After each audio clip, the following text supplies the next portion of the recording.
Hello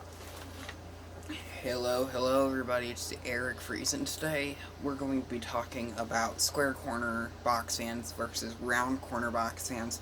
This may be a bit of a longer video, but recently I've been working on fans and I got to thinking, what is the difference between a round corner box fan and the square corner box fan? So, what I did is I went to a Facebook group called I Heart Fans, which is a Facebook group full of fan collectors and fan enthusiasts, and I posted a comment describing is there a difference between square corner and round corner box fans like the P23 you see behind me, and why is there a difference? And the two fans I'm just going to be talking about in the video is the Lakewood Model S223 in terracotta orange. This fan features a Macmillan or Westinghouse motor. It has a 5-wing plastic blade set.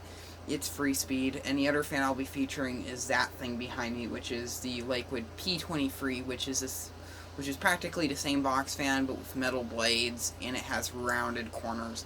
If I really want to get more into it, I can talk about the Kmart K223 or the Lakewood P223, which is the same thing as the S223 or the S223, but it has round corners, and usually those are not seen in terracotta orange. They're usually in robin's egg blue or avocado green or something else. I posted the thing about that, and I asked people in the comment section, and I'll just read a comment from someone I'm not going to mention. Actually, I will mention him because he has a good YouTube channel and you should go check it out. This comment is from Tori the Fan Man, and yes, I am reading this on my 3DS because I can, because I'm using my phone to film, and I'm not a real professional. I don't have a real life camera, so people in the viewing audience can make fun of me. So he said that square corner cabinets are cheaper to produce, and round corner cabinets went to square corner box fans. And I'll kind of mention that back when box fans first became a thing, they originally had square corners, and then around like in the 50s and 70s, a lot of things started having round corners, such as like stoves and refrigerators and things. Then came to round corner box fans like the 70s Lascos and things, and much like the fan behind me. And then in the 70s they went to square corners again, because that's when things started becoming boxy, like the big refrigerators that we all know and love that we have today. And then they went on to that again, and eventually that evolved into what we have today, which is the Lasco Model 3733. Tori continues to explain that, says that a lot of people thought they went to that today because they explained that it was just unsafe, meaning that kids could scratch their hands in something on a square cornered box fan.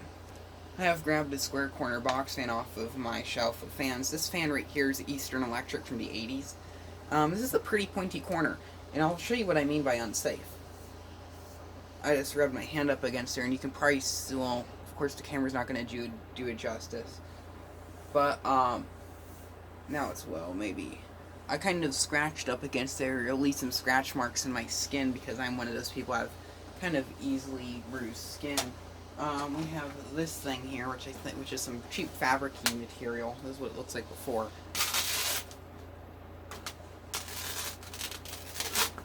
I was kind of scratched it. There's some scratch marks in there. I think they'll show up on the camera. Maybe. I'm not sure if you can tell. But it is unsafe. I can easily see someone with a great amount of force rubbing their hand up against this by accident and easily cutting a hand open and having it bleed to death. Which I could understand why they did this, for safety. And then right here's a modern excuse of a box fan. I can rub my hand on this all I want, and I don't think I will have any issues with it cutting my hand open or anything, because this is just round, it's safe. And this fan is really light. I can literally toss it up in the air like this, unlike the old box fan, which weighs about 20 pounds at least. And taking back to this piece of material, I can rub this all over here and it's not going to tear or make any weird noises because it's round. Of course, this is a cheaply made fan. There's some factory mistakes in the plastic because not everything can be perfect. And this fan's probably going to fall over. I should probably go put it up on my shelf. But going back onto that, that's pretty much what is unsafe. My friend, Christopher A. Moore, he commented on this. I don't remember what he said. I may have it somewhere else. And a lot of other people did talk about it. There's another comment. I won't say who did this one, but some other fan collector guy that has a YouTube channel. I won't say what it is because I don't think he's okay with this. But 50s was round, 60s square, 70s rounded and squared, and I think in the 80s there was also round and squared, and eventually in the 90s everything went back to rounded again for safety. So that's what this guy says. Back after I did this, Christopher Moore actually DM'd me and said, "Don't listen to those comments. Round versus square costs vary same. How some each style were made more expensively. For example, the rounded GE box fans had rolled edges and a stamped cowling, but they could also be made cheap like a thin and light. Likewise with square cabinets." Something else I didn't mention, there's a few comments in there, and they would talk about cost, saying that square cabinets were easier to make than rounded cabinets, because you could get one piece of metal, then another piece of metal, or get one flat piece of metal and then easily have a simple mold which just bends it like this, instead of having a special mold with a special tip that bends like this up into the metal to bend it, giving that curve that I don't feel like reaching the modern fan up, but that you see on that fan behind me in the background. And that's what you would have gotten with a P series, like with like a P23. It would have had the round corners. S223, they would have done something like this with the square cabinet shape like this, and hands itchy because of the mosquito bite I got today. But I'm not worried about that.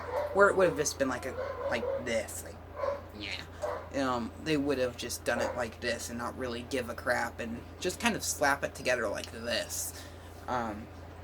And with that, there would be one part in the corner of the case where everything would just kind of overlap, and there would actually be like a part in the case where it just connects into one piece.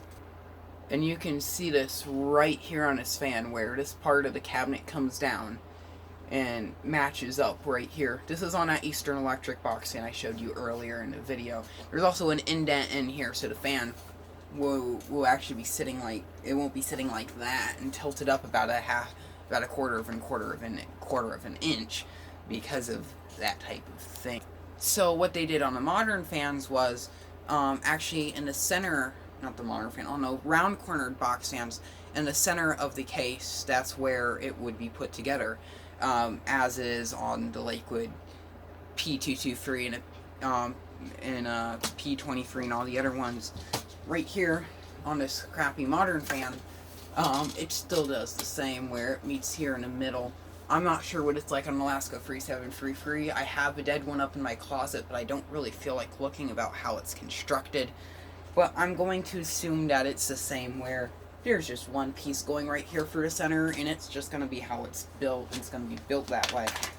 So that's what I'm expecting.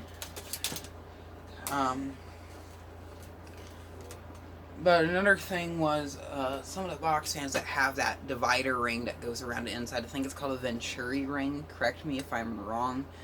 But some fans had those things to increase the airflow, instead of using something like this, which is this round thing around here. This is called a wind ring. This just keeps air blowing out for a circle, and in these little corners up here, air would get sucked in and then blown through the blade again.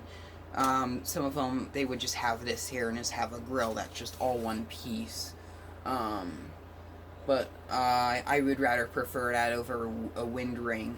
and I would honestly prefer an actual Venturi ring over all of that stuff, just to keep everything more better. And with a Venturi ring, I would like a metal blade, like on that fan back there. I know Eskimo, they made some fans like that. Lakewood, GE was a big one. GE had some good stuff. And GE, they made a lot of their box fans with metal frames, like what I mentioned before. I think GE was one of the companies that did that the most, but I'm not too sure about it. I don't know too much about GEs because I don't own one, and I've only seen like 2 GE box fans before in person, one being a brown one, another one being a white one, which that one happened to be a childhood fan. I've also seen a few of the Lasco branded ones, including one of them being a rare Ultra Force model, which actually Lasco Ultra Force fans are quite common around here in Ohio.